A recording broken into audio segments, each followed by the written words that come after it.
Lección 8 para el 25 de mayo de 2024. Luz desde el santuario.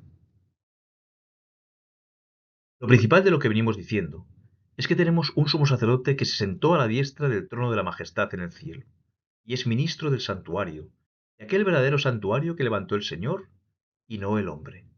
Hebreos 8, 1 y 2.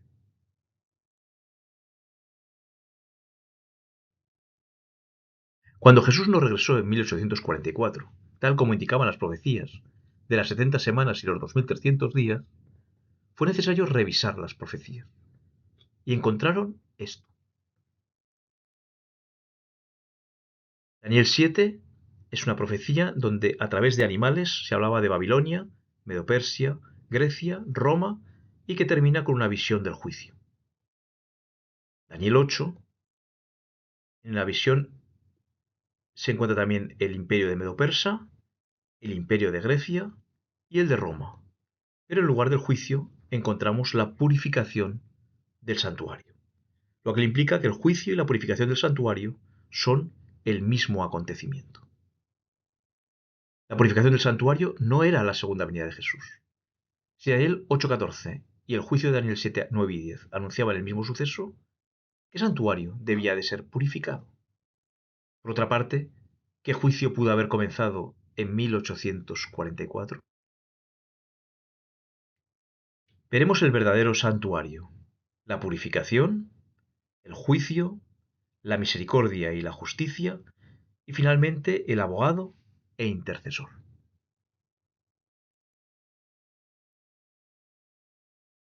El verdadero santuario, ministro del santuario y de aquel verdadero tabernáculo que levantó el Señor y no el hombre.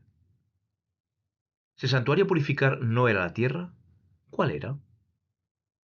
Al estudiar la Biblia, los adventistas posteriores al chasco de 1844 averiguaron que había dos santuarios. Un santuario terrenal, figura y sombra del verdadero, los cuales, es decir, los sacerdotes descendientes de Aarón, sirven a lo que es figura y sombra de las cosas celestiales, como se le advirtió a Moisés cuando iba a erigir el tabernáculo, diciéndole, mira, haz todas las cosas conforme al modelo que se te ha mostrado en el monte. Y había también un santuario celestial, erigido por Dios mismo, ministro del santuario de aquel verdadero tabernáculo que levantó el Señor y no el hombre. El primer santuario y los templos que le sucedieron hasta el año 70 después de Cristo se construyeron siguiendo el modelo que Dios le mostró a Moisés. Mira y hazlos conforme al modelo que te ha sido mostrado en el monte. En ellos se representaba al verdadero Cordero y sumo sacerdote, Jesús. Y mirando a Jesús que andaba por allí, dijo, He aquí el Cordero de Dios. Por tanto, teniendo un gran sumo sacerdote que traspasó los cielos, Jesús, el Hijo de Dios, retengamos nuestra profesión. En primer lugar, Jesús se ofreció por nosotros para quitar la culpa de nuestro pecado. Mas Dios muestra su amor para con nosotros en que siendo aún pecadores, Cristo murió por nosotros. Y en segundo lugar, intercede por nosotros liberándonos del dominio del pecado y asegurándonos la salvación, por lo cual puede también salvar perpetuamente a los que por él se acercan a Dios, viviendo siempre para interceder por ellos. La purificación del santuario. Así purificará el santuario a causa de las impurezas de los hijos de Israel, de sus rebeliones y de todos sus pecados. Aunque los israelitas eran perdonados al presentar sus sacrificios, su culpa era transferida al santuario. Por ello, era necesaria su purificación. Esto sucedía el día de la expiación, conocido todavía hoy entre los hebreos como el día del juicio. Cada uno debía afligir su alma. A los 10 días de este mes séptimo será el día de expiación. Tendréis santa convocación, y afligiréis vuestras almas, y ofreceréis ofrenda encendida al Señor. No se realizaba ninguna actividad secular, ningún trabajo haréis en este día, porque es día de expiación, para reconciliaros delante del Señor vuestro Dios. El sumo sacerdote entraba en la presencia de Dios. Después tomará un incensario lleno de brasas del fuego del altar de delante del Señor y sus puños llenos del perfume aromático molido, y lo llevará detrás del velo. Y pondrá el perfume sobre el fuego delante del Señor, y la nube del perfume cubrirá el propiciatorio que está sobre el testimonio, para que no muera. El arca, el velo y el altar de oro eran purificados con la sangre de un macho cabrío. Después degollará el macho cabrío en expiación por el pecado del pueblo, y llevará la sangre detrás del velo adentro, y hará de la sangre como hizo con la sangre del becerro, y la esparcirá sobre el propiciatorio y delante del propiciatorio. Así purificará el santuario a causa de las impurezas de los hijos de Israel, de sus rebeliones y de todos sus pecados. De la misma manera, hará también al tabernáculo de reunión, el cual reside entre ellos en medio de sus impurezas.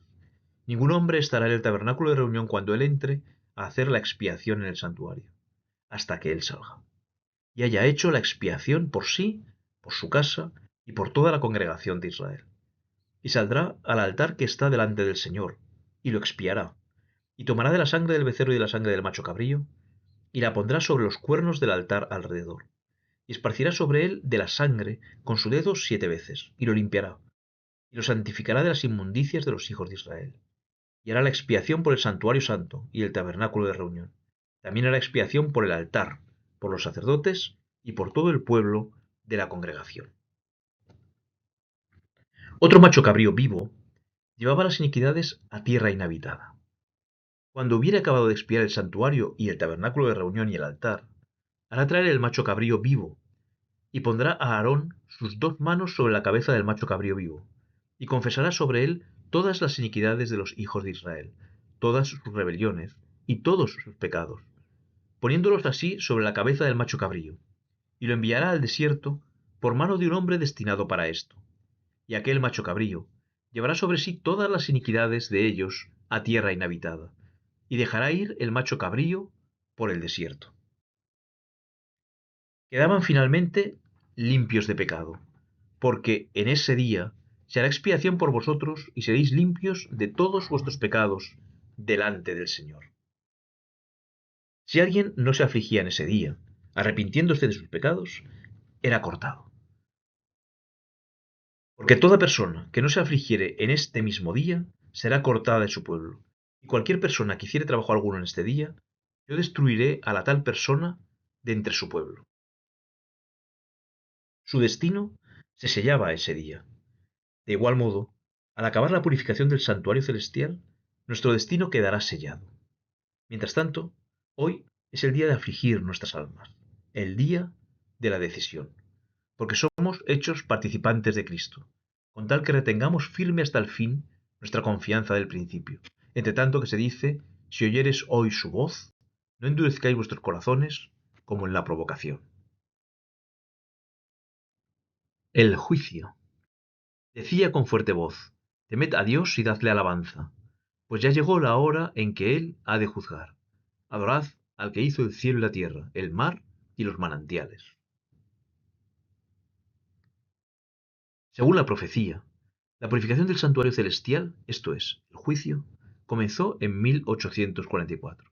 Desde entonces, la Iglesia Adventista ha proclamado a viva voz que la hora del juicio ha llegado, invitando a todos a adorar a Dios y a vivir de acuerdo con sus mandamientos. Pero, ¿acaso no se realizará el juicio cuando Jesús venga a la tierra? Entonces cantarán los árboles de los bosques delante del Señor, porque viene a juzgar la tierra. Te encarezco delante de Dios, dirá Pablo, y del Señor Jesucristo, que juzgará a los vivos y a los muertos en su manifestación y en su reino. Cuando Jesús viene, ejecuta el juicio ya realizado, puesto que Él viene con recompensa para pagar a cada uno según lo que haya hecho. Mirad, vengo pronto, traigo conmigo mi recompensa y le pagaré a cada uno según lo que haya hecho. Envía a sus ángeles a juntar a los escogidos, y al sonido de la gran trompeta mandará a sus ángeles, y reunirán de los 4 vientos a los elegidos de un extremo al otro del cielo. Y resucita a los que creyeron en él, El mismo Señor descenderá del cielo con voz de mando, con voz de arcángel y con trompeta de Dios, y los muertos en Cristo resucitarán primero. Observa que los incrédulos muertos no resucitan al ver a Jesús y por tanto no son juzgados, no pueden ser juzgados en ese momento. Entonces vi tronos donde se sentaron los que recibieron autoridad para juzgar. Vi también las almas de los que habían sido decapitados por causa del testimonio de Jesús y por la palabra de Dios.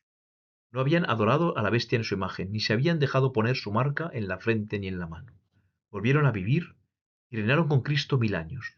Esta es la primera resurrección. Los demás muertos no volvieron a vivir hasta que se cumplieron 1000 años. La misericordia y la justicia. Y se dispondrá el trono en misericordia, y sobre él se sentará firmemente en el tabernáculo de David, quien juzgue y busque el juicio y apresure la justicia. Los 10 mandamientos, colocados en el arca, representan la norma del juicio, la justicia divina. El fin de todo el discurso oído es este: teme a Dios y guarda sus mandamientos, porque esto es el todo del hombre, porque Dios traerá toda obra a juicio, juntamente con toda cosa encubierta, sea buena o sea mala. El propiciatorio, colocado entre la ley y la presencia de Dios, representa la misericordia divina. Hijitos míos, estas cosas os escribo para que no pequéis. Y si alguno hubiere pecado, abogado tenemos para con el Padre, a Jesucristo el justo. Y Él es la propiciación por nuestros pecados, y no solamente por los nuestros, sino también por los de todo el mundo. El camino al santuario celestial comienza aceptando el sacrificio de Jesús. Es el significado de su sangre rociada sobre el altar de los holocaustos. Continúa con una vida en comunión con Cristo. Es el significado de su sangre rociada sobre el altar del incienso. Y concluye cuando nuestro caso es presentado ante el juez. Está representado por su sangre rociada sobre el velo ante el arca. La justicia exige el cumplimiento de la ley. La misericordia acepta la vida perfecta de Jesús en lugar de la nuestra, sabiendo que fuisteis rescatados de vuestra vana manera de vivir, la cual recibisteis de vuestros padres, no con cosas corruptibles como oro o plata, sino con la sangre preciosa de Cristo, como de un cordero sin mancha y sin contaminación. En esto se ha perfeccionado el amor en nosotros, para que tengamos confianza en el día del juicio. El abogado e intercesor, por lo cual puede también salvar perpetuamente a los que por él se acercan a Dios, viviendo siempre para interceder por ellos. La vida de Jesús reveló el amor de Dios ante un mundo necesitado y un universo expectante. Su muerte reveló la atrocidad del pecado y proveyó salvación para toda la humanidad. Su intercesión en el santuario celestial ofrece los beneficios de la expiación a todo aquel que se acerque con fe para recibirlos. Durante toda nuestra vida y, por supuesto, en el momento del juicio, Jesús es nuestro abogado. Hijitos míos, estas cosas os escribo para que no pequéis, y si alguno hubiere pecado, abogado tenemos para con el Padre, a Jesucristo el justo. La obra de Jesús en el santuario celestial nos enseña una comprensión clara del plan de redención, las exigencias de la ley de Dios, el precio infinito de nuestra salvación, el camino que Jesús abrió para llegar al Padre, la seguridad de poder acercarnos con confianza a Dios. Pronto, el juicio terminará y Jesús aparecerá por segunda vez, sin relación con el pecado, para salvar a los que le esperan. A medida que los libros de memoria se van abriendo en el juicio, las vidas de todos los que hayan creído en Jesús pasan ante Dios para ser examinadas por Él. Empezando con los que vivieron, los primeros en la tierra, nuestro abogado presenta los casos de cada generación sucesiva y termina con los vivos. Cada nombre es mencionado, cada caso cuidadosamente investigado. Habrá nombres que serán aceptados y otros rechazados. A todos los que se hayan arrepentido verdaderamente de su pecado y que hayan aceptado con fe la sangre de Cristo como su sacrificio expiatorio, se les ha inscrito el perdón frente a sus nombres en los libros del cielo. Como llegaron a ser participantes de la justicia de Cristo y su carácter está en armonía con la ley de Dios, sus pecados serán borrados y ellos mismos serán juzgados dignos de la vida eterna. Actualmente nos encontramos en el atrio exterior, aguardando la bendita esperanza de la aparición gloriosa de nuestro Salvador y Señor Jesucristo. Durante su intercesión como abogado nuestro, Cristo no necesita ninguna virtud humana ni mediación de nadie. Él es el único portador del pecado, la única ofrenda por el pecado. La oración y la confesión deben dirigirse solo a Él, quien entró una vez para siempre en el lugar santísimo. Salvará hasta lo sumo a todos los que acuden a Él con fe.